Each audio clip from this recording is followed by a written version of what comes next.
अस्सलामु अलैकुम वरहमतुल्लाहि वबरकातुहू। जज़ाकुमुल्लाह खैर, आप सब आए, बारकल्लाह फ़ी।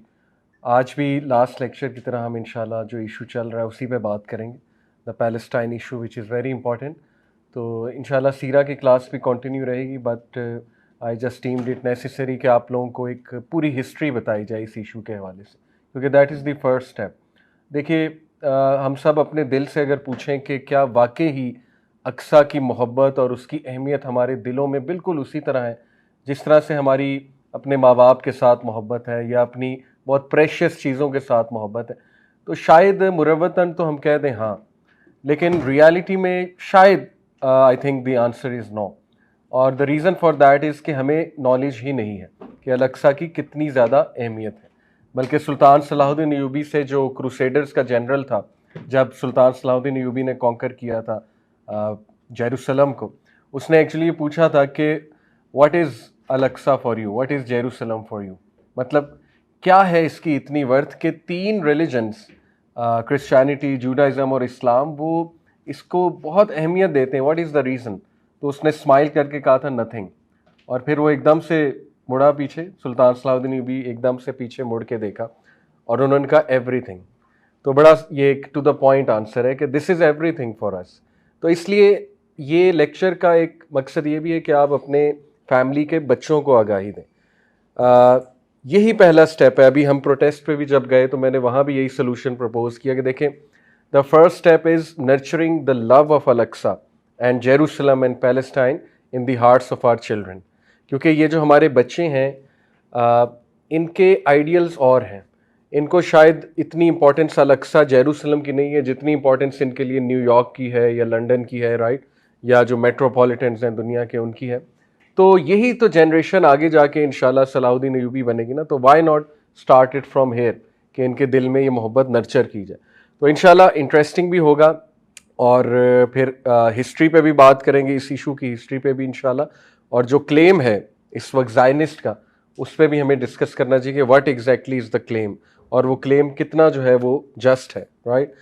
अच्छा, तो सबसे पहले देखिए, तीन मसाजिद, अल्लाह के नबी सल्लल्लाहु अलैहि वसल्लम ने कहा, क्लियर कट इसके बारे में हदीस है कि तीन मसाजिद के अलावा किसी मस्जिद में सफ़र जो है वो जायज़ नहीं है। किस नीयत से? सवाब की नीयत से। बेसिकली इसका मतलब ये, वैसे तो जाहिर है मस्जिद देखी जा सकती है। सो हदीस है सही बुखारी की, no journey should be made except to the three mosque, Al Masjid Al हराम, मस्जिद रसूल सल्लल्लाहु अलैहि वसल्लम एंड मस्जिद Al Aqsa.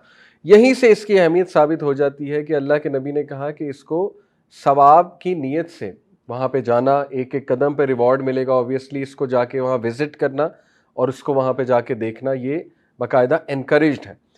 So what exactly is Baitul Maqdis? Baitul Maqdis जो है, it's a big piece of land, और ये तमाम का तमाम जो एरिया है ये ब्लेसिड है, ये होली है, और ये अल्लाह सुब्हानहू व तआला ने ही इसको ब्लेसिड और होली करार दिया है। कहाँ पे? मैं आपको वो रेफरेंस कोट करता हूँ इंशाल्लाह। सबसे पहले ये सूरह अल इसरा की आयत नंबर 1 है, सूरह बनी इसराइल, सूरह अल इसरा चैप्टर 17।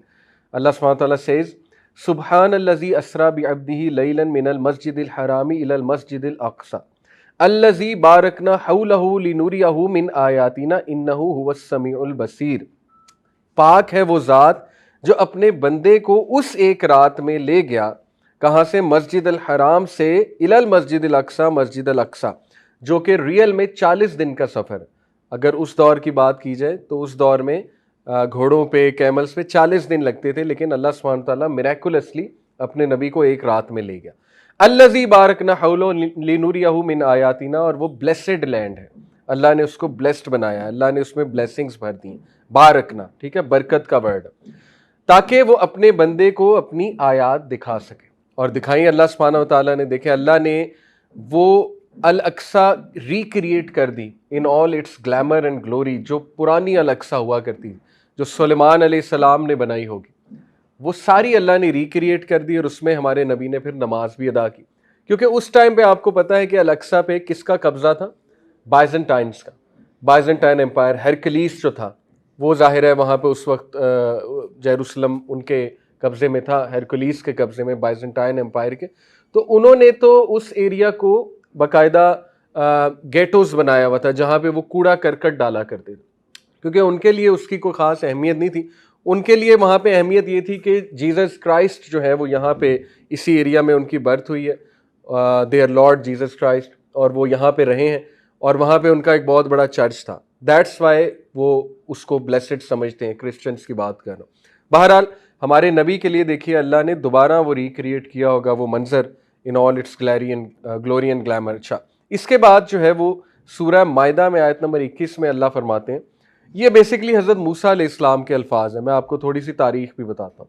या कौम इदखुलुल अर्दल मुक़द्दसतल्लती कतबल्लाहु लकुम वला तरतद्दु अला अदबारिकुम फतनक़लिबु ख़ासिरीन। ये मूसा अलैहिस्सलाम अपनी कौम को कह रहे हैं, ए मेरी कौम बनी इसराइल, उदखुलुल अर्द, दाखिल हो जाओ इस ज़मीन पे। कौन सी ज़मीन? अल मुक़द्दसतल्लती कतबल्लाहु लकुम वला तरतद्दु अला अदबारिकुम, उस ज़मीन में एंटर हो जाओ जो मुक़द्दस है अल्लाह की तरफ से, यानी जो होली है। और ये क्या वाक़या है? आपको पता है कि बनी इसराइल जो है वो बेसिकली कहाँ सेटल हो गए थे जाके? इजिप्ट में। कैसे सेटल हुए थे पूरी तारीख है। असल में यूसुफ अलैहिस्सलाम जब इजिप्ट में तशरीफ़ ले गए, ज़ाहिर है जब अजीज़ मिस्र ने, आपने पूरा वाक़या पढ़ा है, उन्हें ख़रीद लिया था, तो अल्लाह का ये प्लान था, अल्लाह ने उन्हें वहाँ सेटल करवाया और एक पोजीशन दी, फाइनेंस मिनिस्टर बन गए, उसके बाद किंग ऑफ इजिप्ट भी बन गए। अपनी फैमिली को उन्होंने वहाँ पे शिफ्ट करवा लिया इजिप्ट।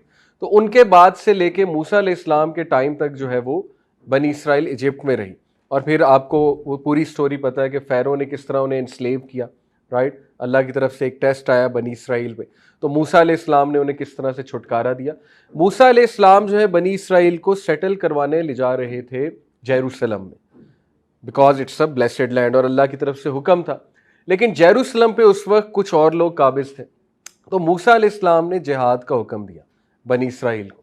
तो बनी इसराइल ने आगे से क्या कहा कि हमें डर लगता है वहाँ पे जो लोग काबिज हैं, तो तुम और तुम्हारा रब जाके लड़ लो।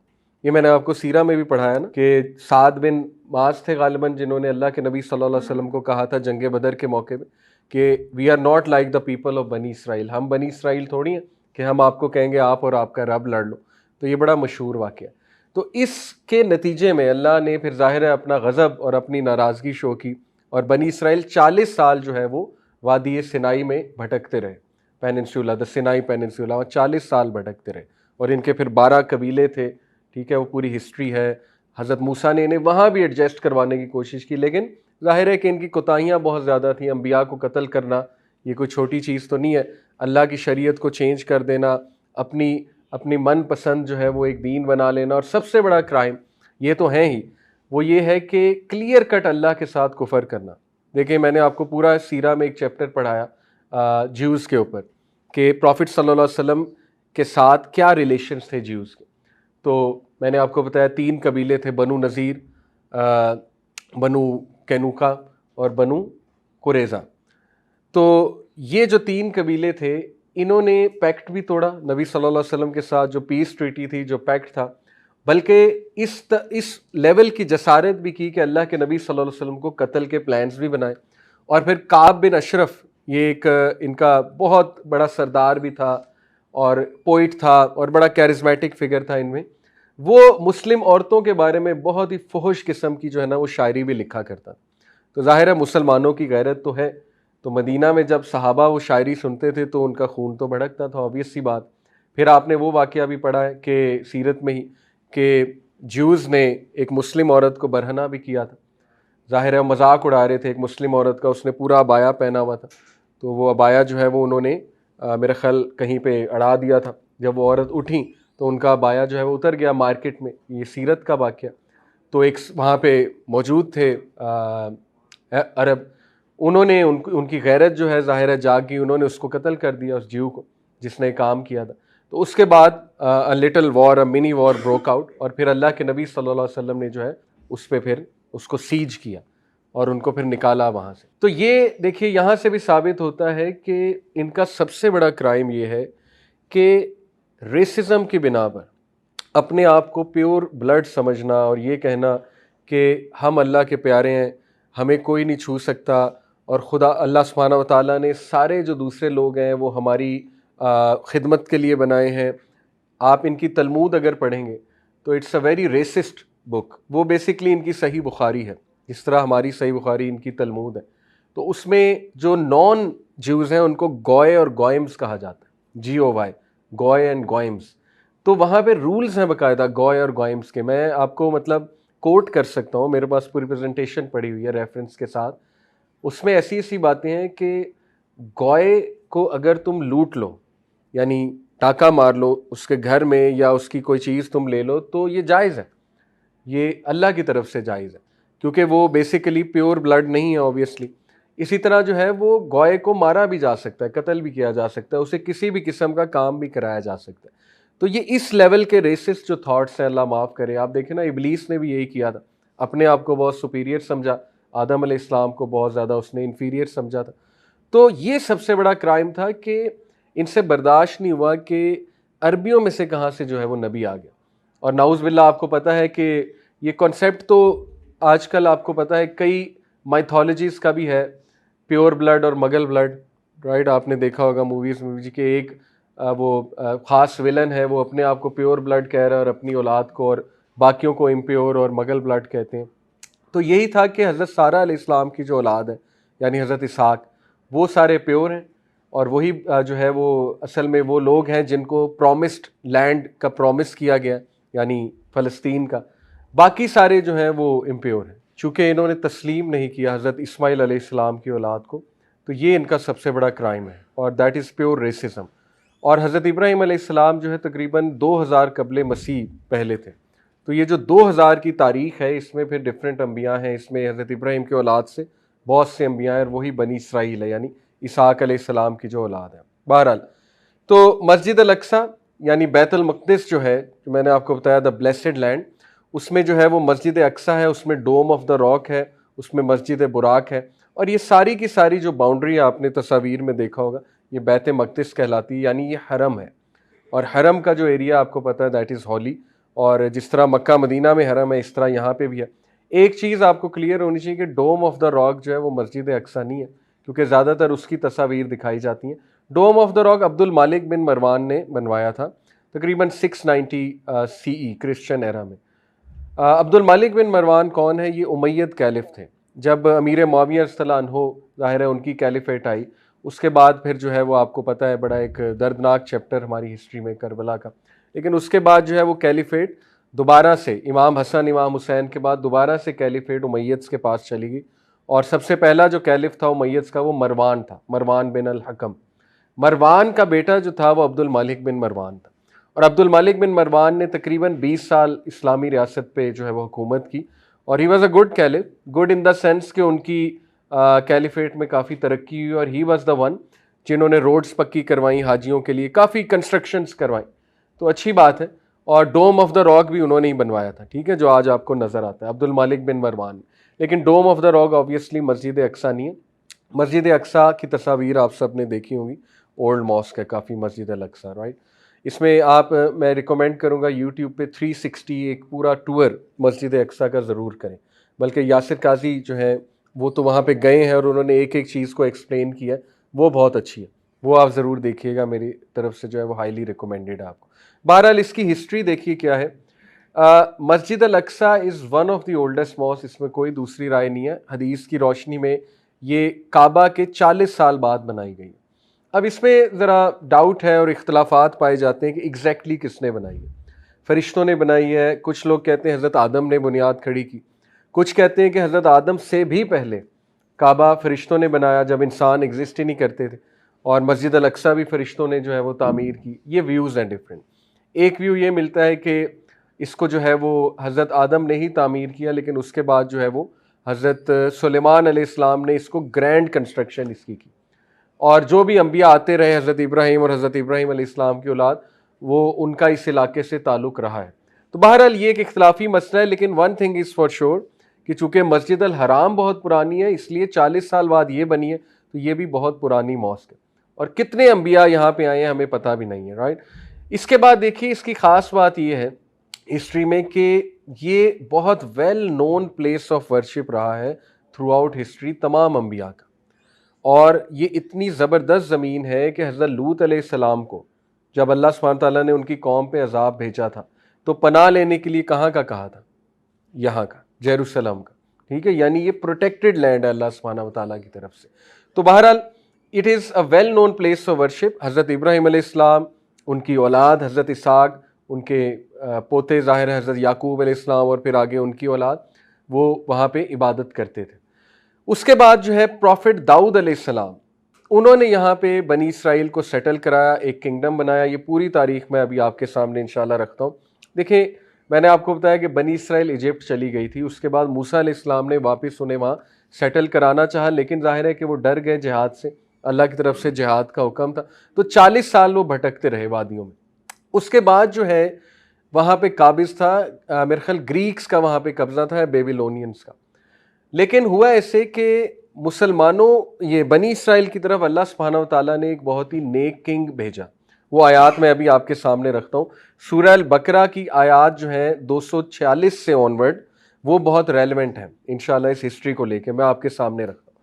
क्या आपने हज़रत मूसा के बाद वाली बनी इसराइल की जमात को नहीं देखा, जबकि उन्होंने अपने पैगंबर से कहा कि किसी को हमारा बादशाह बना दीजिए। They were looking for a king, for a messiah, ताकि हम अल्लाह की राह में जिहाद करें। यानी हज़रत मूसा के बाद जो भी नबी आए उससे उन्होंने दरख्वास्त की कि हम जिहाद करेंगे, अब हमें समझ लग गई, अकल आ गई, हमारा एक बादशाह मुकर्रर कर दे। पैगंबर ने कहा, ये कुरान की आयत सुना रहा हूं, कि मुमकिन है जिहाद फ़र्ज हो जाने के बाद तुम जिहाद ना करो, जैसे तुम्हारी आदत रही है पास्ट में। उन्होंने कहा, भला हम अल्लाह की राह में जिहाद क्यों ना करेंगे, तो हम तो अपने घरों से उजाड़े गए और बच्चों से दूर कर दिए गए।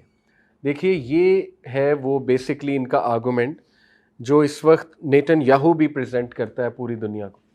और कितनी अजीब बात है कि वैसे वेस्ट सेकुलर है, वैसे वो किताबों को नहीं मानते, होली बुक्स को, लेकिन when it comes to state of Israel तो कहते हैं हाँ हाँ ये बिल्कुल इनकी किताब ठीक कह रही है। बेसिकली तो ओल्ड टेस्टामेंट में ये एक आयत हमें मिलती है ना कि इनको प्रॉमिस किया अल्लाह सुब्हानहू व तआला ने ये लैंड, तो ठीक है प्रॉमिस किया, लेकिन उस प्रॉमिस के साथ कुछ कंडीशंस थी। वो कंडीशंस थी कि वहाँ अल्लाह की शरीयत नाफिज करोगे, ठीक है। उसके बाद अल्लाह सुब्हानहू व तआला ने वो जब कंडीशंस पूरी नहीं हुई तो इनसे ले लिया लैंड।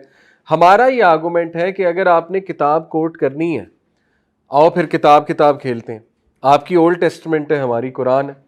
हम भी ये कह सकते हैं कि जस्ट लाइक इनकी ओल्ड टेस्टमेंट मानी जा रही है, हमारी कुरान क्यों नहीं, हमारा कुरान क्यों नहीं माना जा रहा, जबकि कुरान ओल्ड टेस्टमेंट से ज़्यादा ऑथेंटिक है। तो कुरान में क्लियरली लिखा है, कुरान में लिखा है कि अल्लाह ने इन पे ज़िल्लत और मस्कनत तारी कर दी और इनको वहाँ से निकाल दिया और इन पे जो है वो अपना गज़ब जो है नाजिल किया। कुरान में क्लियर है कि जो कोई भी अल्लाह की शरीयत नाफिज करेगा ज़मीन उसकी हो जाती है और उन्हीं का राइट है वहाँ पे हुकूमत करने का, ठीक है, बहुत क्लियर। तो फिर आओ हम भी कुरान से लेकर आते हैं आयत। तो ये है असल में बात। बहरहाल, तो उन्होंने ये आर्गूमेंट प्रेजेंट किया कि हम तो अपने घरों से उजाड़े गए और बच्चों से दूर कर दिए गए हैं। फिर जब इन पर जिहाद फर्ज हुआ तो सिवाय थोड़े से लोगों के सब फिर गए और अल्लाह ताला जालिमों को खूब जानते हैं। अगेन फिर गए वहाँ से, लेकिन ये कि कुछ ने जिहाद किया और इन्हें इनके नबी ने फरमाया कि अल्लाह ताला ने तालूत को तुम्हारा बादशाह बना दिया।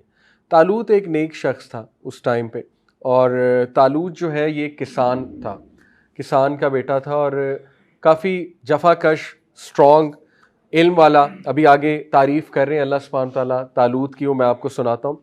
तो जब उसको बादशाह नॉमिनेट कर दिया तो उस पर भी एतराज़, आपको पता है ना कि ये रेसिज्म तो शुरू से थी। एतराज़ ये कहने लगे, भला इसकी हम पर हुकूमत कैसे हो सकती है, यानी ये तो एक गरीब किसान का बेटा है, इससे तो बहुत ज़्यादा हकदार बादशाहत के हम हैं, इसको तो माली कुशादगी भी नहीं दी गई। नबी ने फरमाया, सुनो, अल्लाह ताला ने इसी को तुम पर बरगजीदा किया है और इसे इल्मी और जिस्मानी बर्तरी भी अता फरमाई। यानी इससे बहुत इंपॉर्टेंट पॉइंट साबित होता है कि लीडरशिप के प्री रेक्विजिट इल्म और जिस्मानी बर्तरी, यानी फिजिकल स्ट्रेंथ एंड इल्म, ये है बेसिकली लीडरशिप, ठीक है।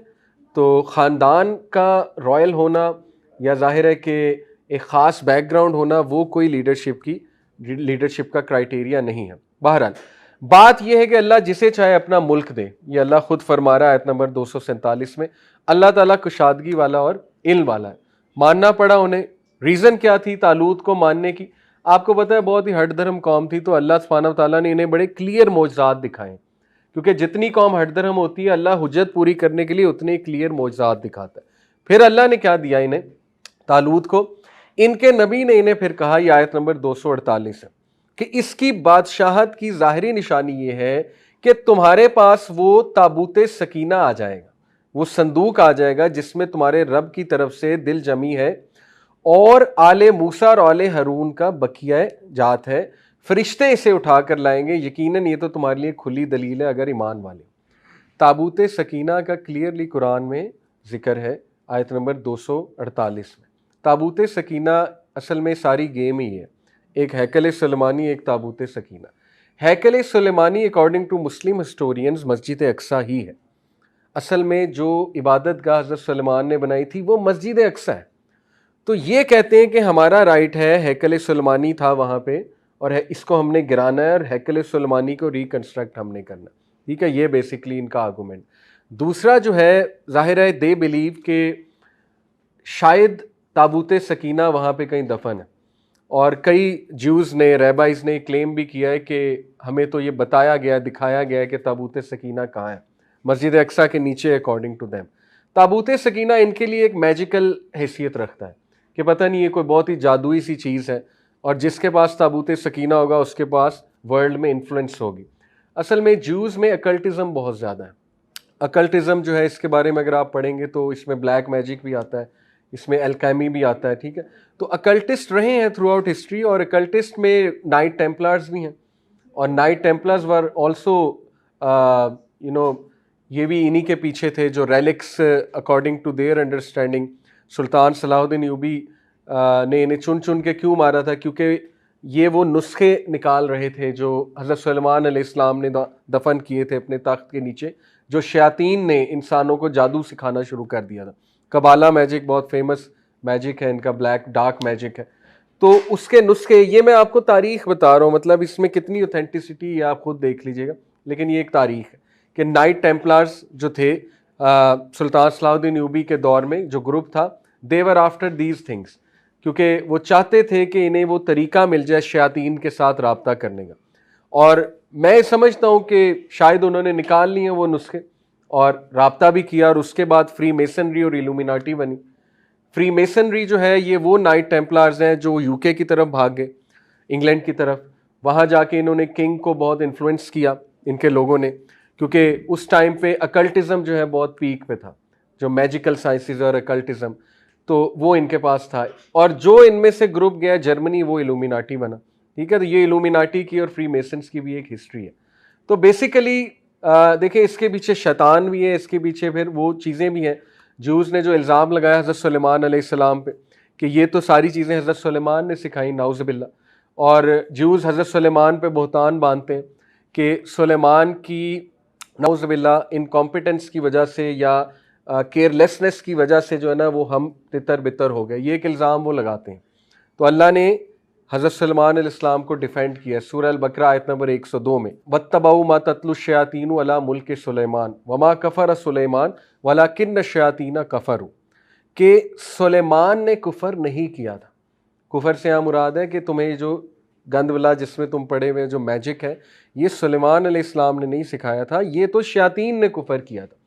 कहाँ से कुफर स्टार्ट हुआ था? जब ये सिहर सीखने गए थे शयातीन हारूत और मारूत के पास, जो ज़ाहिर है फरिश्तों का जिक्र आता है, वो भी एक इंटरेस्टिंग स्टोरी है, लेकिन खैर फिर कभी डिस्कस करेंगे। लेकिन बहरहाल ये बड़ी मारूफ बात है कि बेबीलोन में हारूत और मारूत जो है वो वहाँ पर थे और उनकी आजमाइश थी अल्लाह की तरफ से। वो बाकायदा वार्न करते थे कोई भी इल्म देने से पहले कि इस इल्म का फ़ायदा तुम्हें कोई नहीं होगा, ये बस तबाही लाएगा तुम पे। लेकिन जाहिर है कि शयातीन का एक पर्पज़ है, इब्लीस इज़ देयर लीडर, इब्लीस ने इम्प्रिजन किया हुआ है शयातीन को और जाहिर है वो फिर ऐसे काम उनसे करवाता है डीमन से। तो वहाँ से फिर ये है कि ये फ्री मेसन और इल्यूमिनाटी की पूरी एक तारीख जो है वो शुरू होती है। वैसे ही मैं आपको साइड नोट बता रहा हूँ। तो ये जो फ्री मेसन इल्यूमिनाटी हैं ये भी ताबूत सकीना के पीछे, बिकॉज फॉर देम उसमें बहुत मैजिकल पावर्स हैं, उसमें जो है ना वो हुकूमत का राज है और उसमें ग्लोबल इन्फ्लुएंस का जो है वो एक राज है। तो ये असल में इसकी हैसियत है उनके लिए। लेकिन हमारे लिए ये है कि जिस तरह देखें हजर अस्वद के बारे में हज़रत उमर रज़ियल्लाहु अन्हु ने क्या कहा था कि मुझे पता है तेरे अंदर कोई पावर नहीं है, मैं तो सिर्फ इसलिए चूमता हूँ क्योंकि मैंने अपने नबी को चूमते। तो मुसलमान का अकीदा बहुत पक्का है, ताबूत सकीना में जो भी पावर्स थी वो अल्लाह की तरफ से थी और ये एक सिंबल था और अल्लाह ने खुद बता दिया कि इसमें बकिया जात थे। मूसा अलैहिस्सलाम के गालिबन असा था और हारून अलैहिस्सलाम के ज़ाहिर। तो इसलिए हमारे नज़दीक जो है हो सकता है वो अल्लाह ने उठा लिया हो सकता है ज़मीन पे हो ही ना, ठीक है, एक ये ओपिनियन हो सकता है हो, लेकिन नहीं मिलेगा। फ़ायदा क्या है उसका, जिसको अल्लाह खुद कह रहा है जिसको हम बादशाह देना चाहे देते हैं। ताबूत सकीनत से तो बादशाहत नहीं मिलेगी ना, जिसको अल्लाह देना चाहेगा। लेकिन उस टाइम पे इसकी इंपॉर्टेंस बहुत थी, इसलिए अल्लाह ने क्लियरली तालूत जो थे उन्हें अल्लाह सुब्हानहू व तआला ने ताबूत सकीना देकर भेजा। बहरहाल उसके आगे फिर स्टोरी जाती है। आयत नंबर 249, जब हजरत तालूत लश्करों को लेकर निकले तो कहा, सुनो अल्लाह ताला तुम्हें एक नहर से आजमाने वाला है। ये जो है नहर से आजमाने वाले से क्या मुराद है, ये नहर उर्दन और फ़लस्तीन के दरमियान है, और ये इसकी आजमाइश मैं अभी आपसे बयान करता हूँ इंशाल्लाह, पहले पूरी पढ़ लें। जिसने इसमें से पानी पी लिया वो मेरा नहीं, और जो इसे ना चखे वो मेरा है। हाँ, ये और बात है कि अपने हाथ से एक चल्लू भर ले, लेकिन सिवाय चंद के बाकी सब ने वो पानी पी लिया। ये क्या है? देखिए, अतात अमीर हर हाल में ज़रूरी है, पहली बात ये साबित होती है यहाँ से। और अमीर उस टाइम पे जो है वो कौन था? तालूत था। ताहम दुश्मन से मारका आई के वक्त तो इसकी अहमियत मज़ीद हो जाती है। दूसरे जंग में कामयाबी के लिए मैं आपके सामने तफसीर रख रहा हूँ। ये भी ज़रूरी है कि फ़ौजी इस दौरान भूख प्यास और दीगर शदाइद को नहायत सब्र और हौसले से बर्दाश्त, ये उनकी ट्रेनिंग भी थी अल्लाह की तरफ से, ठीक है।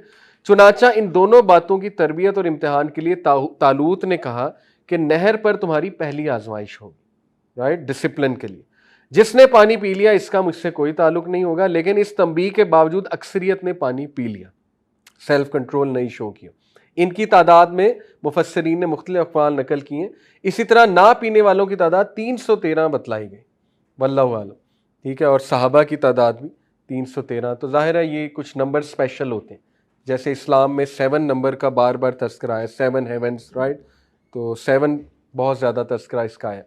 बहरहाल वल्लाहु आलम इसमें क्या सच है, हम जो है वो असल में लेसन लर्नड है वो देखते हैं कि क्या है। तो उन्होंने पानी पी लिया सिवाय चंद एक के। तो हज़रत तालूत मोमिनीन समेत जब नहर से गुजर गए, ये आयत है, तो वो कहने लगे, आज तो हम में ताकत नहीं कि जालूद और उसके लश्करों से लड़ें। क्यों? क्योंकि इन अहले ईमान ने भी इब्तितान जब दुश्मन की बड़ी तादाद देखी तो अपनी कलील तादाद के पेश नज़र इसराई का इजहार किया, जिस पर इनके उलमा और इनसे ज़्यादा पुख्ता यकीन रखने वालों ने कहा कि कामयाबी तादाद की अक्सरियत और असले की फरावानी पर मुनहसर नहीं है, बल्कि कामयाबी जो है वो ईमान पर और सब्र पर मुश्तमिल है, ठीक है। ये वही वाक़या ऑलमोस्ट है जंग बदर वाला, और ये मोमिनीन थे उनमें से, तालूत के साथ जो थे। अच्छा, तो जालूत कौन था? जालूत बेसिकली उनका बहुत ही एक फियर्स वॉरियर था, गोलायत जिसे कहते हैं। और आपने शायद कोई इसको काफ़ी ज़्यादा दिखाया गया मूवीज़ में, आपने शायद कोई देखा हो ऐसा सीन के गोलायत को गुलेल से, बड़ा मशहूर वाक़या ना, दाऊद अलैहिस्सलाम के पास एक गुलेल थी, उससे जालूत को उन्होंने मारा था, जादुई गुलेल उसे कहते थे बेसिकली। वल्लाहु आलम कैसे मारा था ये तो बाइबल में वाक़या है, लेकिन ये बात ऑथेंटिक है कि तालूत की आर्मी में there was a young soldier, very strong one, और उनका नाम था Dawood, and he is the नबी, ठीक है, जो आगे जाके नबी बने, दाऊद अलैहिस्सलाम। तो वो उस टाइम पे यंग सोल्जर थे, वॉरियर थे। तो जालूत जो था उससे डरते थे सारे, कोई भी उसे फेस करने के लिए तैयार नहीं था। और जब दाऊद अलैहिस्सलाम सामने आए तो बड़ा हंसा भी उनको देख के कि ये बच्चा, ये मेरी क्या जो है वो मेरे से मुकाबला करेगा, लेकिन वाक़यात में आता है कि उन्होंने शिकस्त दी उसे। बहरहाल तो जालूत और इसके लश्करों से रहे, लेकिन अल्लाह ताला की मुलाकात पर यकीन रखने वालों ने कहा, आयत सुना रहा हूँ आपको, बसा औकात छोटी और थोड़ी सी जमातें बड़ी और बहुत सी जमातों पर अल्लाह के हुक्म से गलबा पा लेती। अब आप देखें कि इसमें मुसलमानों के लिए कितनी इंकरेजमेंट है। तो everything is in the Quran, history repeats itself. जिन जिन मुश्किलात से, आजमाइशों से बनी इसराइल गुजरी, अल्लाह ने हमें भी आजमाना, और जो जो मिस्टेक्स गालिबन उनसे हुई हैं, अल्लाह माफ़ करे, वो मिस्टेक कहीं उम्मत मुस्लिमा से भी ना हो जाए, बल्कि हो रही हैं, होनी क्या है, हो रही हैं। इसीलिए ज़िल्लत और मस्कनत हम पे भी सवार है। सही बुखारी की जो हदीस है, क्लियरली अंसार को कहा था ना अल्लाह के नबी सल्लल्लाहु अलैहि वसल्लम ने, 5 चीज़ों से अल्लाह तुम्हें आजमाएगा। उनमें से एक क्या था कि जब भी तुम अल्लाह और उसके रसूल से किए गए वादों से पीछे हटोगे तो अल्लाह तुम्हारे दुश्मनों को तुम पे कुव्वत दे देगा और तुम पे जो है वो हावी कर देगा। तो ये ज़ाहिर है हमारा भी टेस्ट हो रहा है, अल्लाह माफ़ करे। एनीवे, तो जब इनका जालूत और इसके लश्कर से मुकाबला हुआ, यह आयत नंबर 250 है, तो उन्होंने दुआ मांगी कि ए परवरदिगार हमें सब्र दे, साबित कदमी दे और कौम कुफार पर हमारी मदद फरमा। तो जालूत जो है वो उनका उस वक्त कमांडो था। और देखें बड़ी खूबसूरत दुआ है, राइट। चुनाचा अल्लाह ताला के हुक्म से उन्होंने जालूतियों को शिकस्त दे दी और हज़रत दाऊद अलैहिस्सलाम के हाथों जालूत कत्ल हुआ। ये मैं थोड़ा सा वाकया जो है वो आपको तफसीर की रोशनी में बताता हूँ। हज़रत दाऊद अलैहिस्सलाम भी जो अभी पैगंबर थे, ना बादशाह, ना वो पैगंबर थे ना बादशाह थे, एक सोल्जर थे। इस लश्कर तालूत में एक सिपाही के तौर पर शामिल थे। इनके हाथों अल्लाह ताला ने जालूत का खात्मा किया और इन थोड़े से अहले ईमान के ज़रिए से एक बड़ी कौम को शिकस्त फाश दिलवाई। तो ये बहुत बड़ी विक्ट्री है, राइट, ज्यूज़ की। एक और मैं आपको बात बता दूं कि साइरस जो रूलर है, अगर इसके बारे में आप पढ़ें तो उनके बारे में काफ़ी कहा जाता है वो जुल्करनैन है। जुल्करनैन की बहुत रिस्पेक्ट करते हैं जो ज्यूज़ है ना। उसकी वजह है, उसकी वजह ये कि इनका जो सेकंड डायस्पोरा हुआ था, डायस्पोरा समझते हैं, the expulsion of Jews from the Holi land, उसको डायस्पोरा कहते हैं, DIASPORA। इसको आप गूगल पे पढ़ सकते हैं। सेकंड जो डायस्पोरा हुआ था, आई थिंक वो पर्शियन जो उस टाइम का एम्परर था, किसरा, किसरा कहते हैं ना पर्शियन एम्परर को, कैसर और किसरा, कैसर उनको कहते हैं, बाइजेंटाइन एम्परर को, किसरा पर्शियन को। उसने वहां पे कब्जा उस वक्त किया हुआ था।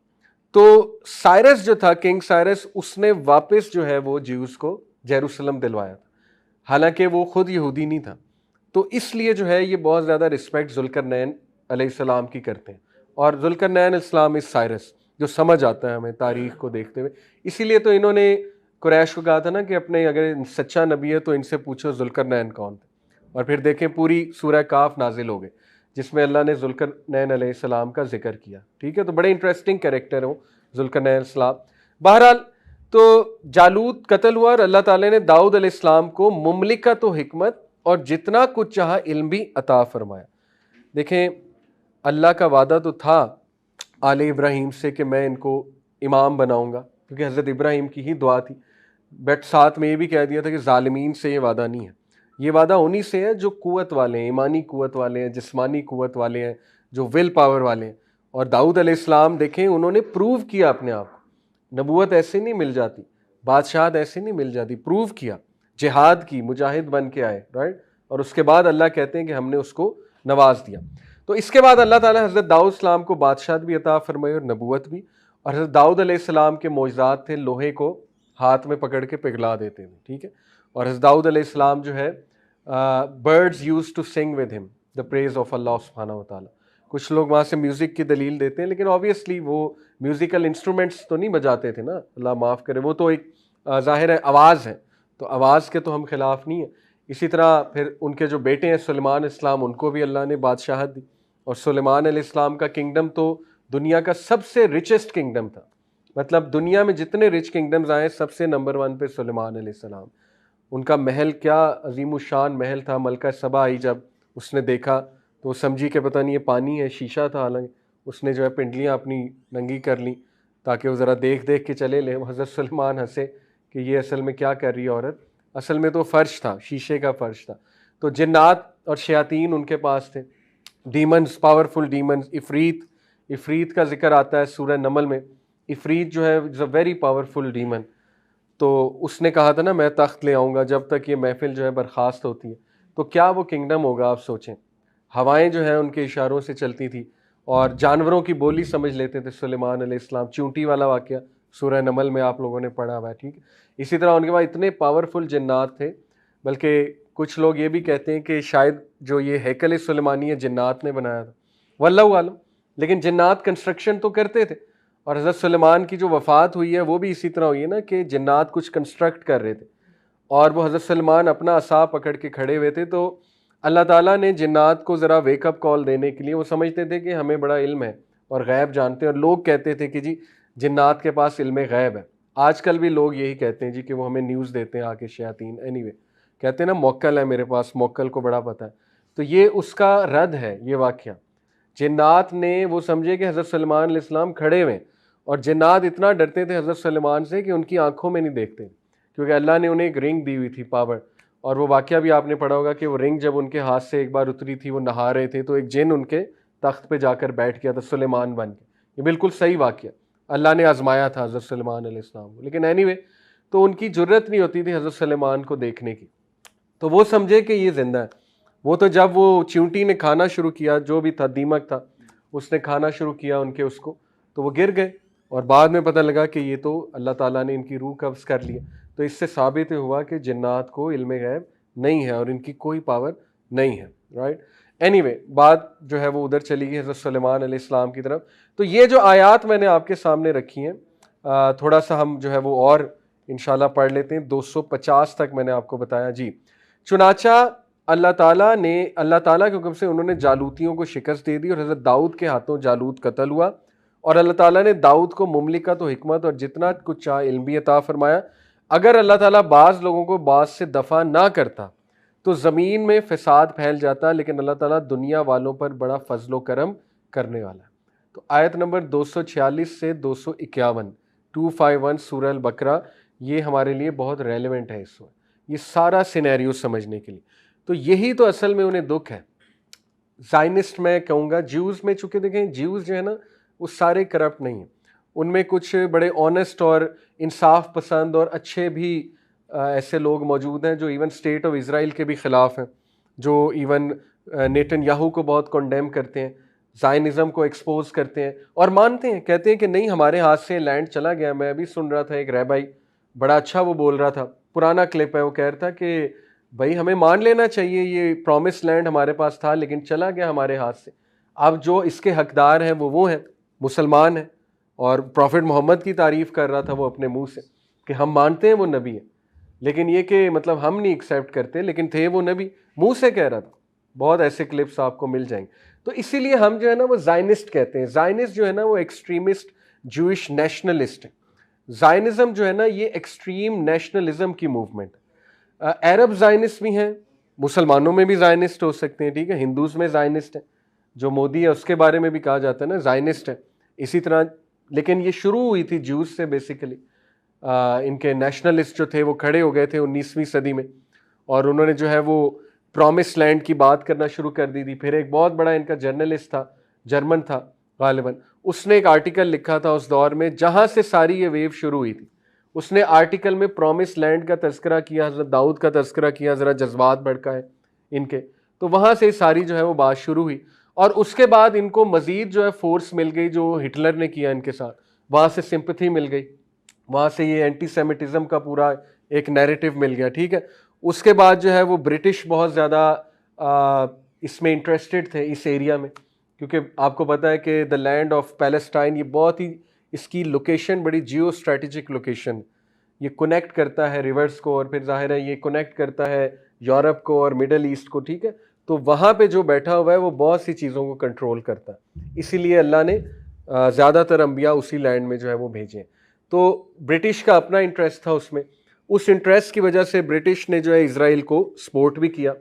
ये तो एक क्लियर कट फैक्ट है, लेकिन इसके पीछे एक कॉन्स्पिरेसी थ्योरी है कि British were suppose to help them, because जो कंट्रोल सारी चीज़ को कर रहे थे वो फ्री मेसनरी कर रही थी, और जाहिर है कि Zionism is part of freemasonry. ये कॉन्स्पिरेसी बता रहा हूँ आपको, कितना सच है वल्लाहु आलम, लेकिन आई बिलीव सच है इसमें जितनी मेरी रिसर्च है। तो they were suppose to do it, उनको ये करना ही करना था।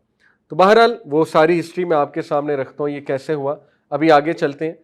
तो ये आपने देखा कि हज़रत तालूत जो थे उन्होंने इनको सेटल करवाया वहाँ पे जेरूसलम में, और तकरीबन 70-80 साल ये वहाँ पे रहे और दोबारा इनके हाथ से जेरूसलम चला गया, दोबारा इनको एक्सपेल किया गया वहाँ से, ठीक है। तो वो हिस्ट्री भी हम देखते हैं कि क्या है इंशाल्लाह। Moving on. अच्छा, तो हमने ये सारी हिस्ट्री देखी। उसके बाद जो है वो Babylonians took control of Jerusalem. हज़रत सुलेमान के बाद बेबीलोनियंस ने अटैक किया, जेरूसलम को कंट्रोल कर लिया। फिर क्या हुआ, पर्शियंस आए, Persians overthrew the Babylonians and controlled Jerusalem. और पर्शियंस को फिर डिफीट किया रोमन्स ने, जो रोमन एम्पायर स्ट्रांग होता जा रहा था। ईस्टर्न रोमन एम्पायर को बाइजेंटाइन एम्पायर कहते हैं, ठीक है। ईस्टर्न रोमन एम्पायर कहाँ था, टर्की में, कॉन्स्टेंटिनोपोल, इस्तंबुल, जो करंट इस्तंबुल है वो कॉन्स्टेंटिनोपोल था ना, सेंट कॉन्स्टेंटाइन के नाम से। सेंट कॉन्स्टेंटाइन जो था इनका बादशाह था रोमन्स का, तो उसने क्रिश्चियनिटी कबूल कर ली थी तकरीबन हज़रत ईसा अलैहिस्सलाम के 300 साल बाद, और नबी अकरम सल्लल्लाहु अलैहि वसल्लम से तकरीबन 300 साल पहले। तो उसने जब क्रिश्चियनिटी कबूल की और 10 साल उसने हुकूमत की 315 से 325 सन ईस्वी में। तो उसने जेरूसलम को प्रॉपर एक क्रिश्चियन लैंड बना दिया और जो ज्यूज की इबादत गाहें थी उन्हें कूड़ा करकट फेंकने की जगह बना दी, क्योंकि आपको पता है कि इनकी बहुत नफरत थी आपस में, क्योंकि इनके नज़दीक तो ज्यूज ने हज़रत ईसा को सूली चढ़ाई है, ठीक है। तो इसलिए आप देखें कितनी अजीब बात है कि आज ये लोग यूनाइटेड हैं। जो बाइडन क्रिश्चियन है और वो नेतन्याहू ज्यू है, लेकिन वो आपस में यूं है। तो क्या है ऐसा, अमेरिका को क्या पड़ी है कि इतनी सी स्टेट ऑफ इसराइल को सपोर्ट कर रहे हैं? तो इसके पीछे ज़ाहिर है फ्री मेसनरी भी है मेरे नज़दीक, इसके पीछे पॉलिटिकल चीज़ें भी हैं और ज्यूश लॉबी है पूरी जो कंट्रोल करती है अमेरिका को, ऑब्वियस सी बात है। एनीवे, तो ये हिस्ट्री है आदम अलैहिस्सलाम से लेकर नबी अकरम सल्लल्लाहु अलैहि वसल्लम तक की। और अल्लाह के नबी जब तशरीफ़ लाए, नबी बने, तो तब रोमन्स के हाथ में था, हेरकुलीस के हाथ में था जेरूसलम, ठीक है। जब गए थे दमिश्क वो अबू सुफियान रज़ियल्लाहु अन्हु, तो हरकुलिस ने कुछ सवालात पूछे थे ना नबी के बारे में सल्लल्लाहु अलैहि वसल्लम, तो उन्होंने जवाब दिए थे। तो हरकुलिस ने उनके कान में क्या कहा था कि ये शख्स नबी है और तुम लोगों को मैं तलकीन कर रहा हूँ ईमान ले आओ, क्योंकि जिधर मैं खड़ा हूँ इधर ये खड़ा होगा। खड़ा होने से मुराद है फतह करेगा, और किया आपके सामने। एनीवे, तो नबी सल्लल्लाहु अलैहि वसल्लम से 1917 तक क्या हुआ? 1917 इसलिए बहुत इंपॉर्टेंट डेट है क्योंकि 1917 को आपको पता है वर्ल्ड वॉर 1 जब शुरू हुई और फिर उसके बाद वर्ल्ड वॉर 2, तो खिलाफत भी ख़त्म हुई, तो इसलिए 1917 तक। तो हमारे नबी को सबसे पहले अलक्सा विज़िट कराया गया और वो एक साइन था अल्लाह की तरफ से कि अल्लाह तुम्हें दोबारा ये देने वाला है, क्योंकि इमामत वहाँ हमारे नबी ने करवाई, ठीक है। तो ये एक सिंबॉलिक जेस्चर भी अल्लाह की तरफ से कि ये दोबारा मुसलमानों को मिलने वाला है और तुम्हारा राइट है इसके ऊपर। इसीलिए अल्लाह ने पहला किबला भी उसी को बनाया था। उसकी दो वजूहात थी, मुफस्सिरीन बयान करते, एक ये ज्यूज़ के साथ थोड़ी एफिलिएशन क्रिएट हो जाए, ज्यूज़ को थोड़ा दिल शायद नरम हो जाए कि ये हमारे ही हैं, देखे ना हमारे किबला की तरफ ये भी रुख करके नमाज़ पढ़ते हैं। लेकिन नहीं हुआ, वो बल्कि ताने देने लग गए कि देखो जी इन्होंने हमें कॉपी कर लिया, बजाय कि हिदायत लेने के। उसके बाद अल्लाह ने जब चेंज किया, मक्का को किबला फरमाया, तो उसमें ज्यूज़ के लिए एक मैसेज था, वो ये था कि तुम भी वापस दीन इब्राहिमी की तरफ आ जाओ। ये तुमने खुद से जो अपने खुदा बना लिए, अपना रिलीजन बना लिया, असल में बुनियाद जो है वो इब्राहिम अलैहिस्सलाम ने काबा की रखी थी, वहाँ से सब शुरुआत, और वो तौहीद की बुनियाद थी, ठीक है। ये इसमें हिकमत थी। एनीवे, तो 637 सन ईस्वी में हज़रत उमर बिन अल-ख़त्ताब रज़ियल्लाहु अन्हु के दौर में फ़लस्तीन फ़तह हुआ। खालिद बिन वलीद और अबू उबैदा बिन जर्रा ने मिल के इसको फ़तह किया। अबू उबैदा बिन जर्रा द ग्रेट कमांडर, उनके बारे में आप पढ़ें, बहुत ही ईमान अफरोज़ वाक़यात हैं उनके बारे में। अमीन उल उम्मा उन्हें कहा जाता है, क्योंकि ही वॉज़ द वन जो हमेशा इस्लाम को सामने रखते थे, इस्लाम का फ़ायदा देखते थे, अपने आप को पीछे कर लेते। तो ये बहुत बड़ी क्वालिटी है। आज इस क्वालिटी की ज़रूरत है ऑर्गेनाइजेशंस में। आज आपको पता है हर कोई शाबाशी लेना चाहता है, आगे आना चाहता है, नहीं, जहाँ पे इस्लाम का फ़ायदा हो रहा है बस वही आगे आएगा, ठीक है। तो ये उनका था। एनीवे, उसके बाद वो मशहूर वाक़या आपको पता है, उमर बिन अल-ख़त्ताब रज़ियल्लाहु अन्हु को लेटर लिखा गया अबू उबैदा बिन जर्रा की तरफ से कि चाबी लेने के लिए आप ही आएँ, क्योंकि यहाँ पे जो क्रिश्चियन डिग्निटरीज़ हैं और इनके जो बड़े रॉयल पादरी हैं, वो उनका कस्टम है, प्रोटोकॉल है कि वो लीडर को देते हैं चाबी, आम लोगों को नहीं देंगे, हमें नहीं देंगे। हज़रत उमर रज़ियल्लाहु अन्हु ने इसको एक्सेप्ट किया ऑफ़र को और वहाँ पे तशरीफ़ लाए, और फिर आपको पता है कि वो टर्न्स ले रहे थे अपने ग़ुलाम के साथ। तो क्रिश्चियन पादरी की तो आंखें फटी की फटी रह गई जब उसने देखा कि ये कौन है, इतने सिंपल लोग। बल्कि उसने बाद में सेंटेंस कहा भी कि अब मुझे समझ आ गई है कि तुमने हरकुलिस जिससे टांगें कांपती हैं बाकी दुनिया की, उनकी टांगें तुम्हारे सामने क्यों कांपती थी। खालिद बिन वलीद का नाम सुन के टांगें कांप जाती थी उनकी, और मशहूर था उनमें कि इनका जो सोल्जर है खालिद, उसके पास कोई मैजिकल स्वॉर्ड है। बल्कि एक उसने पूछा भी था, एक सोल्जर ने, गालिबन कमांडर था उनका खालिद बिन वलीद से, कि तुम्हारी स्वॉर्ड बहुत मशहूर है, क्या ख़ास बात है उसमें? तो उन्होंने कहा था कि तुम्हें नहीं समझ लगेगी।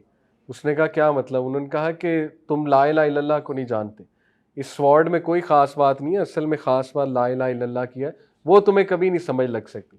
तो इसलिए उसने कहा पादरी ने उस टाइम पे कि मुझे समझ आ गई तुम लोगों ने क्यों शिकस्त दी है, क्योंकि तुम्हारे लिए दुनिया मैटर ही नहीं करती, दुनिया को तुम ठोकर पे रखते हो। और वो लोग दुनियादार थे, वो लोग दुनिया परस्त थे, और जाहिर है कि दुनिया परस्त इंसान जो है वो आपको पता है उसको सुकून कहाँ मिलता है, इसलिए तुम लोगों ने जो है उस किंगडम को गिरा दिया। तो ये बहुत ईमान अफरोज़ वाक़या है। बहरहाल उसके बाद आपको पता है कि 1099 तक जो है वो मस्जिद अक्सा और फ़लस्तीन हमारे पास रहा। 1099 बीच में क्या क्या हुआ? बीच में उमैयद कैलिफेट आई 90 ईयर।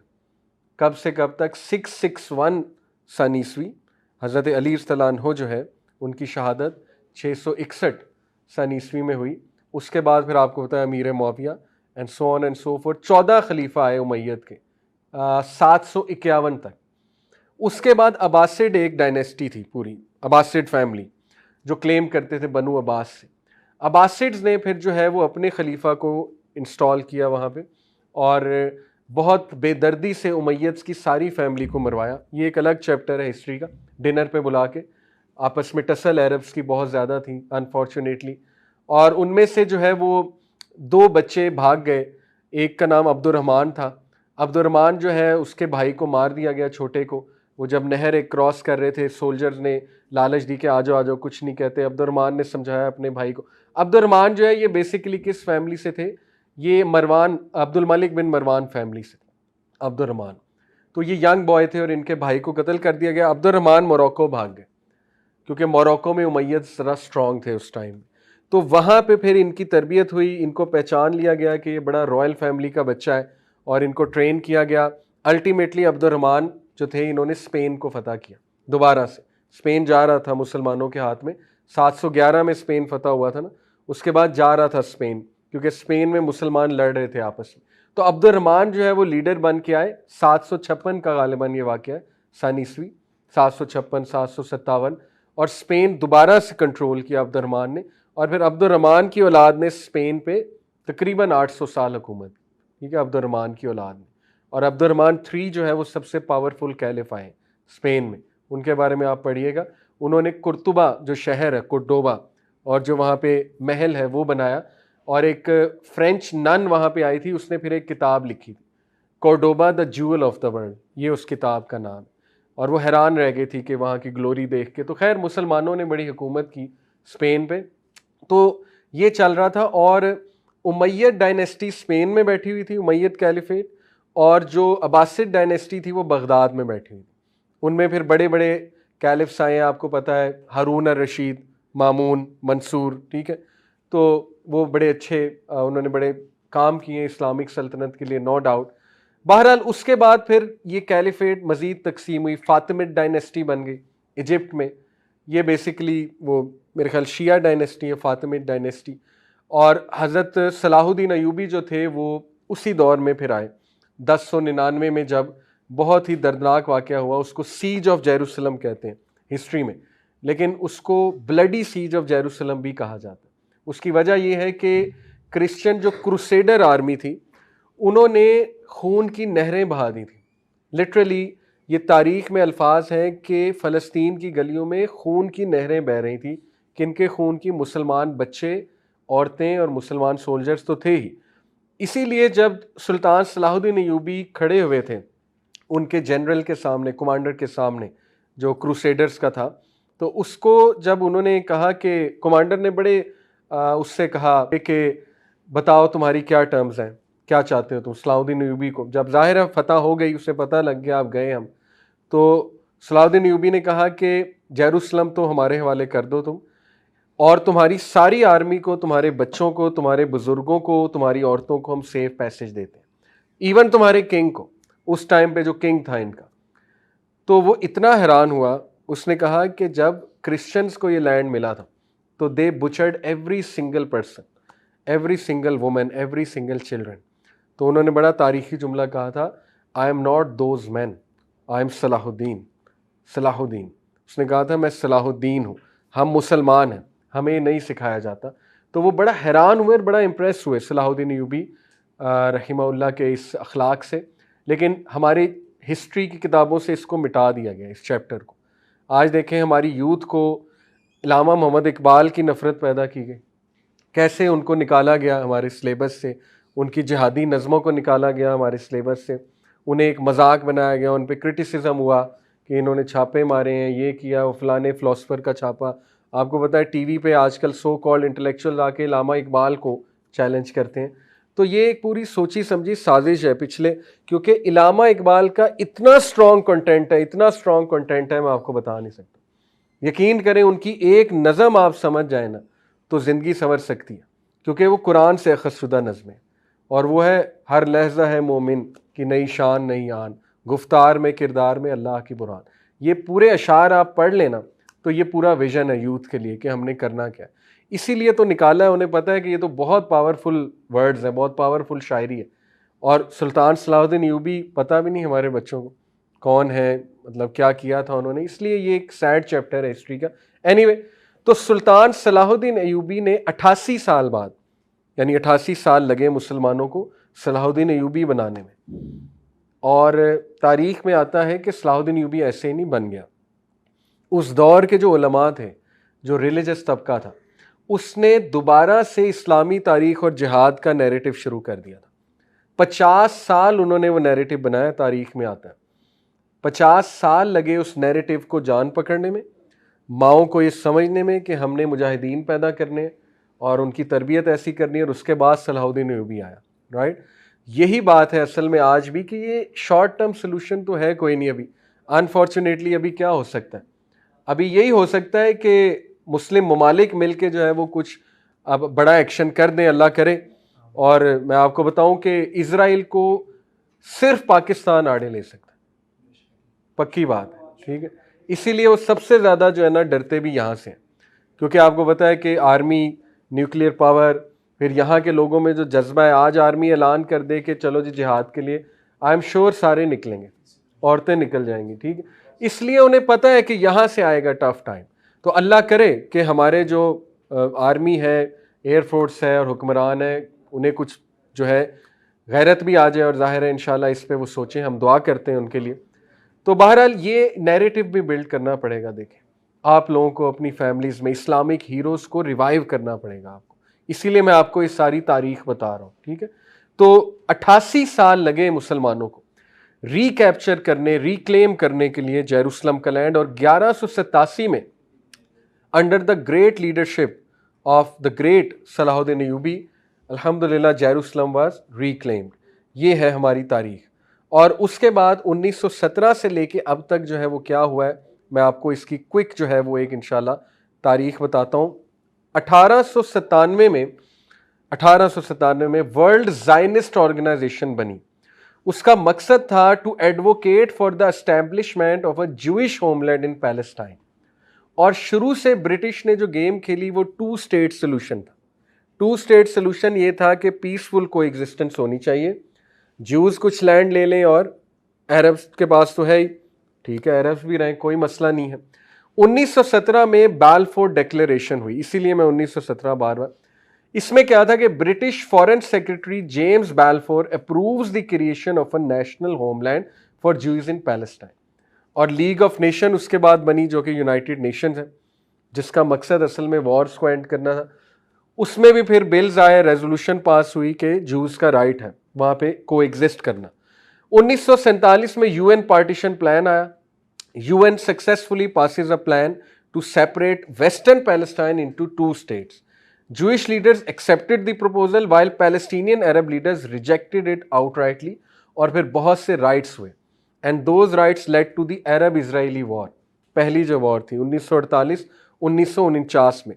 उसमें the Jewish community declares itself independent in the new state of Israel. War breaks out between Israelis and forces from nearby Arab nations, और उसके बाद फरवरी-जुलाई 1949 में इसराइल और Arab states agree to an armistice that results in Israel controlling 78% of Palestine.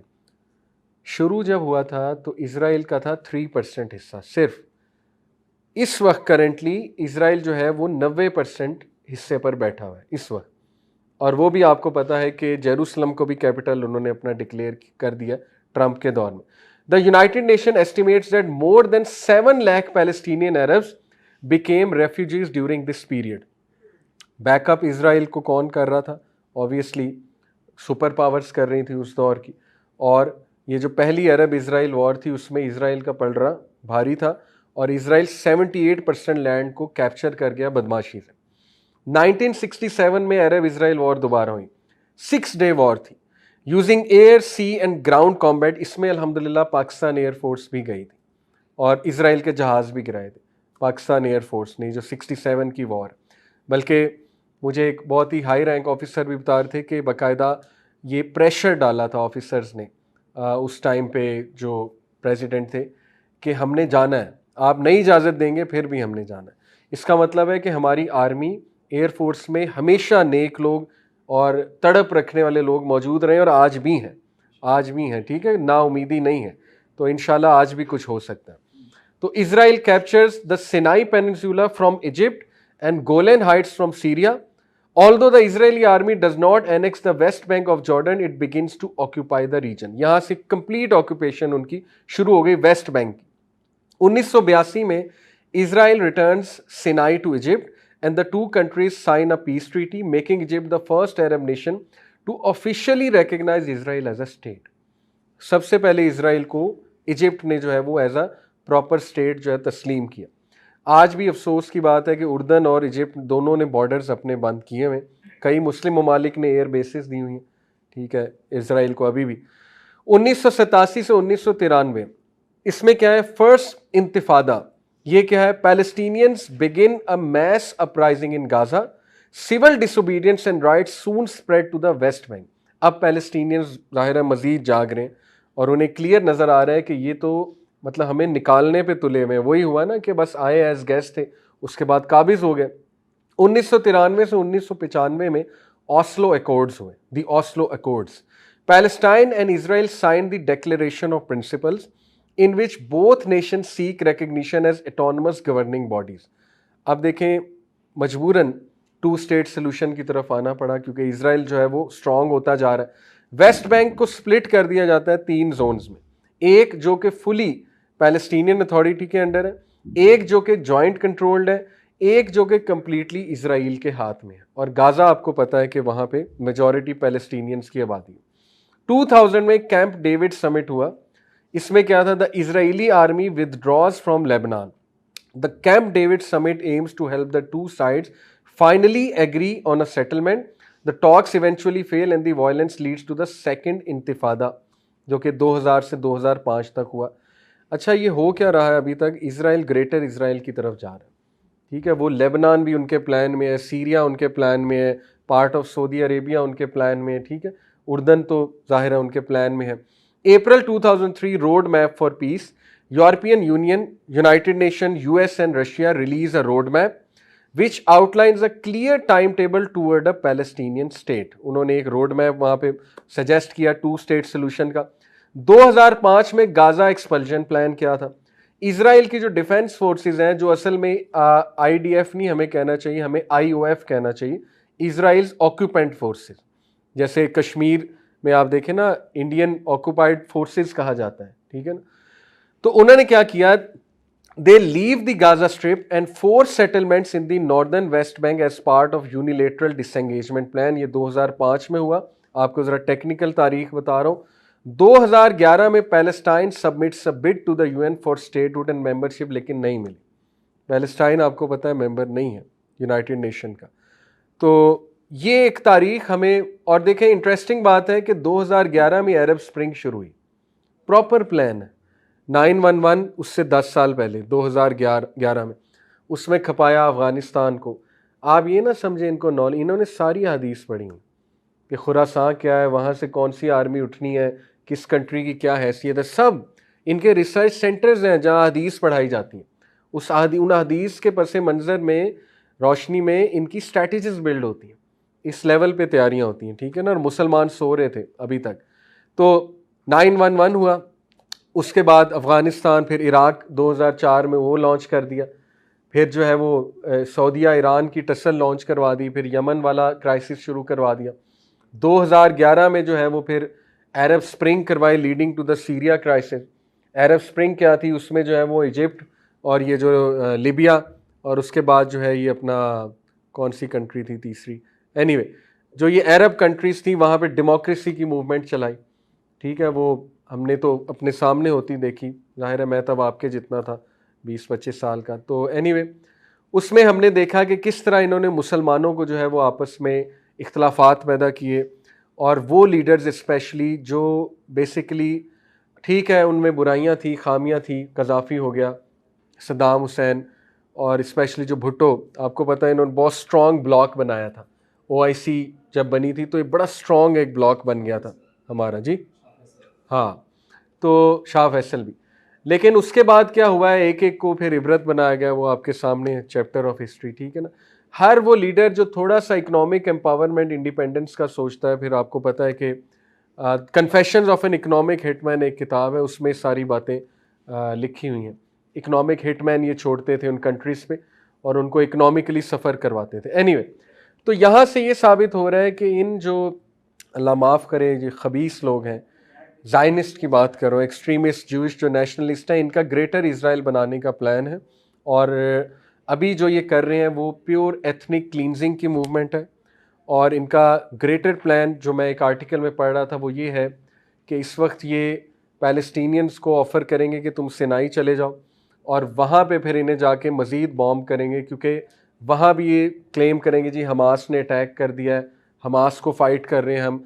बहाना तो Hamas का बन रहा है ना कि हमास को फ़ाइट कर रहे हैं हम, हमास का बहाना बना के वहाँ से भी इनको क्लींस करने की कोशिश करेंगे। In short the plan is to eradicate 20 lakh Palestinians purely. इसमें कोई जो है ना वो दूसरी राय नहीं है कि अभी वो इस तरफ आ रहे हैं। और लेट्स सी बात कहाँ तक जाती है। अभी मैंने सुना है कि उर्दन जो है वो स्टेप कोई लेने लगा है इस हवाले से। लेट्स सी, यमन ने तो ऐलान कर दिया खुल्लम खुल्ला जंग का, लेकिन यमन ज़ाहिर है इतनी स्ट्रॉन्ग कंट्री नहीं है when it comes to weapons and military. Allah करे कि हमें भी कुछ जो है वो इंशाल्लाह इस पर गैरत आए। जहाँ तक अहादीस की बात है, देखें अहादीस में बशारतें भी हैं, वार्निंग्स भी हैं। अहादीस की रोशनी में कुछ लोग कहते हैं कि शायद ही हमारे हाथ से चला जाएगा, वल्लाहु आलम, लेकिन रिक्लेम भी होगा, होप भी है। लेट्स से कि अगर चला भी जाएगा तो डेफिनेटली रिक्लेम होगा। और क्लियर कट हदीस में आता है कि क़यामत तक एक जमात जो है वो जिहाद करती रहेगी, किताल करती रहेगी और अल्लाह की मदद उसके साथ शामिल होगी।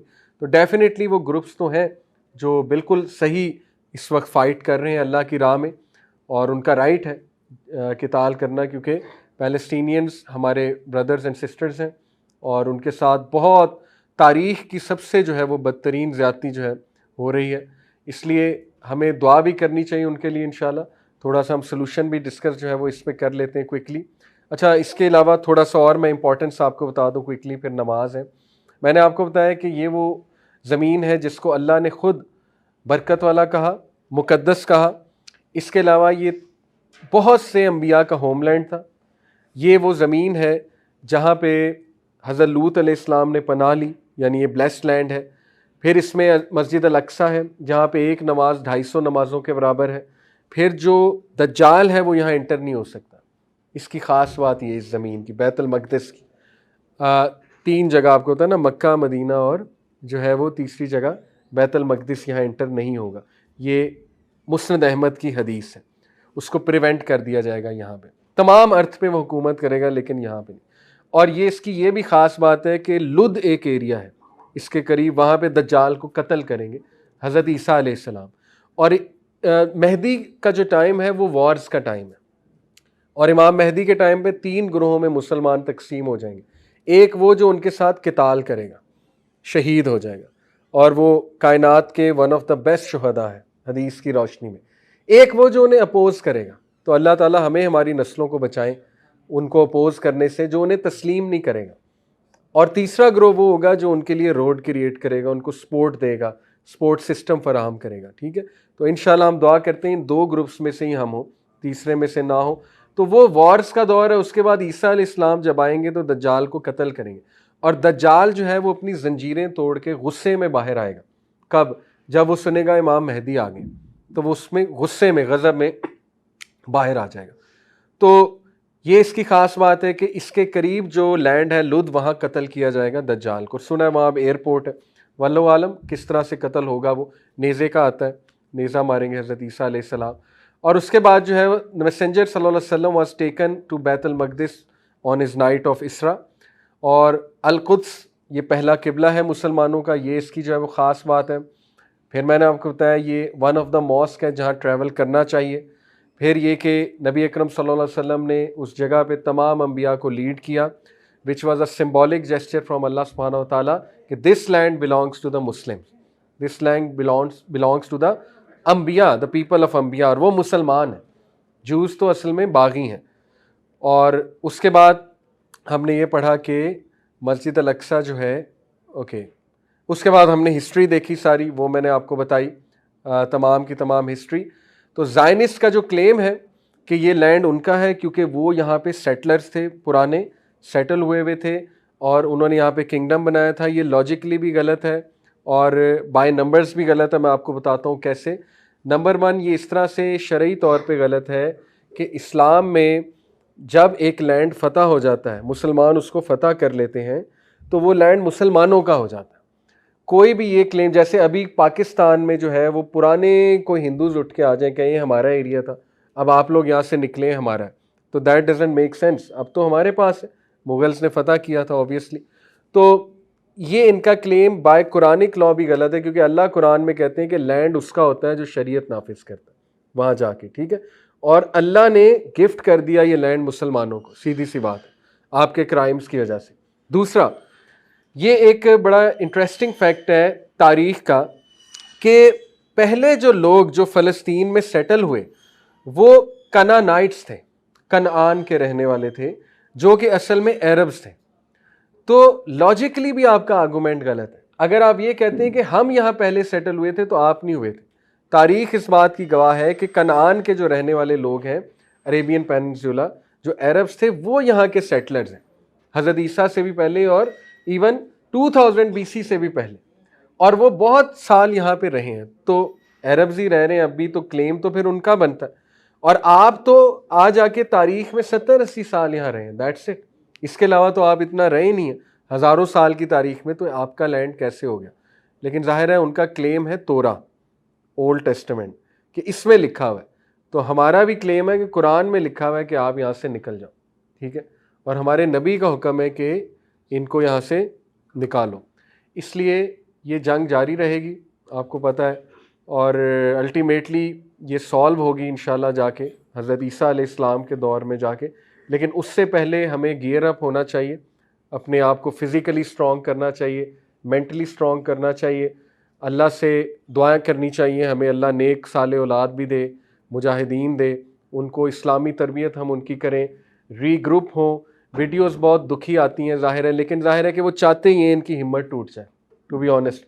वो ये वीडियोस भी शायद इसीलिए इतनी लॉन्च हो रही कि मुसलमान की हिम्मत ही टूट जाए कि ये तो तारीख़ का बदतरीन जुल्म है, ब्लड शेड है। तो हमारी हिम्मत नहीं टूटनी चाहिए, हमें करेज पकड़ना चाहिए और हमें बहादुर बनना चाहिए और हमें सोचना चाहिए कि ये अगर हम इसी तरह दुआएं करते रहे तो ये तो होता रहेगा, ठीक है। दुआओं के साथ एक्शन की भी ज़रूरत है, और एक्शन है कि रीग्रुप हो और आपस में यूनाइटेड हो और इंटरप्रेन्योर्स पैदा करें, मुसलमान पावर हो मुसलमानों के पास, इकनॉमिक पावर हो, मिलिट्री पावर तो है ही, लेकिन इकनॉमिक पावर हो, कंट्रोल हो कुछ मुसलमानों के पास, ठीक है, ताकि वो आंखें दिखाने के काबिल भी रहे ना। जैसे टर्की ने कुछ आंखें तो दिखाई, सराहना चाहिए उनको। आपको पता है वर्ल्ड बैंक को तड़ी भी लगाई कि हम अपनी सारी चीज़ें बना लेंगे, हमें आपका कुछ नहीं चाहिए। आईफोन आपको पता है नहीं है टर्की में, वो तो अपना मोबाइल बनाते हैं, ठीक है। तो ये अच्छी चीज़ें हैं, इसलिए दिस इज़ हाई टाइम ये लॉन्ग टर्म सोल्यूशंस मैं बता रहा हूँ ये हो, और शॉर्ट टर्म ये है कि आप अच्छे मुसलमान बन जाए, क्योंकि जब हम अच्छे मुसलमान बनेंगे अल्लाह की मदद ऑब्वियसली हमारे साथ शामिल हो जाएगी। तो उसमें अच्छे मुसलमान में नमाज है 5 वक्त, उसमें ज़ाहिर है शरीयत पे अमल करना है, सुन्नत पे चलना है, उसमें कुरान पढ़ना, कुरान समझना, कुरान की तालीमात को आम करना है। ये सारी चीज़ें अच्छे मुसलमान के उसके इंशाल्लाह अंडर आती हैं। तो ये इन शॉर्ट जो है जी एक पूरा हिस्ट्री के बारे में मैंने आपको बताना है। और बॉयकॉट ज़रूर करें प्रोडक्ट्स का, क्योंकि ये मत सोचें कि उससे इकॉनमी पे क्या इफेक्ट पड़ता है। देखें ये अलवला वल बरा के अंडर आता है। अलवला वल बरा अकीदे का पूरा एक टॉपिक है कि दोस्ती और दुश्मनी अल्लाह के लिए, लाइकिंग और डिसलाइकिंग अल्लाह के लिए। तो ये हम अलवला वल बरा में कर रहे हैं। बेसिकली इकनॉमिक हिट तो होगा इंशाल्लाह, लेकिन अलवला वल बरा ये है कि हम नफ़रत कर रहे हैं इस वक्त, हम डिसलाइक कर रहे हैं हर उस चीज़ को जिसका कोई डायरेक्ट या इनडायरेक्ट इनसे ताल्लुक़ निकल आता है, ज़ायनिस्ट के साथ, ठीक है। मैं बार बार ये कह रहा हूँ। और हर उस स्पोर्ट्समैन का, सेलिब्रिटी, इन्फ्लुएंसर का भी बॉयकॉट जो एक लफ्ज़ नहीं बोला, और जो है वो जिनको सांप सूंघा हुआ है इस वक्त, ठीक है। शर्म की बात है कि गोरे इन्फ्लुएंसर जो है वो पैलेस्टाइन पे बोल रहे हैं, प्रोग्राम्स पे प्रोग्राम्स कर रहे हैं, और ये हमारे जो इन्फ्लुएंसर हैं ये जो है वही कॉमेडी क्लिप्स और वो अभी तक हल्ले गुल्ले और कॉन्सर्ट्स हो रहे हैं और सब कुछ चल रहा है। बस अल्लाह माफ़ करे, मतलब पेट भी इंसान को क्या क्या कराता है, देखें, बगैरत भी बना देता है। शायद ये डर है कि हमारा चैनल ना चला जाए, तो गोरे जो है वहाँ पे बैठ के बोल रहे हैं, बड़े बड़े इन्फ्लुएंसर बोल रहे हैं। एक खातून, शर्म की बात है कि रोमानियन एक इन्फ्लुएंसर, इंतहाई बेपर्दा खातून, मुझे क्लिप्स किसी ने दिखाए, मतलब देख के नहीं लगता कि ये कोई फ़लस्तीन पे, वो फ़लस्तीन पे बोल रही है नॉन मुस्लिम होते हुए, और क्लिप्स बना रही है इसराइल के ख़िलाफ़, और बड़े उसके ठोस क्लिप्स हैं। तो शर्म की बात है हमारे इन्फ्लुएंसर्स के लिए, उन्हें भी अल्लाह ताला हिदायत दे और थोड़ी शर्म दिलवाए। और आइडियोलॉजिकल बॉयकॉट भी मस्ट है इंशाल्लाह। इट्स हाई टाइम के गाने, मूवीज़, हर वो चीज़ जिसमें उनकी कोई आइडियोलॉजी है उसको टोटल बॉयकॉट कर दिया जाए, और इंशाल्लाह हम अपना मीडिया जो है वो क्रिएट करें। अल्लाह ताला अमल की तौफीक दे और हमारे बहन भाइयों की गैबी मदद करे। सुभानक अल्लाहुम्मा बिहम्दिका, अशहदु अल्ला इलाहा इल्ला अंता अस्तगफिरुका व अतूबु इलैक। वस्सलामु अलैकुम व रहमतुल्लाहि व बरकातुहू।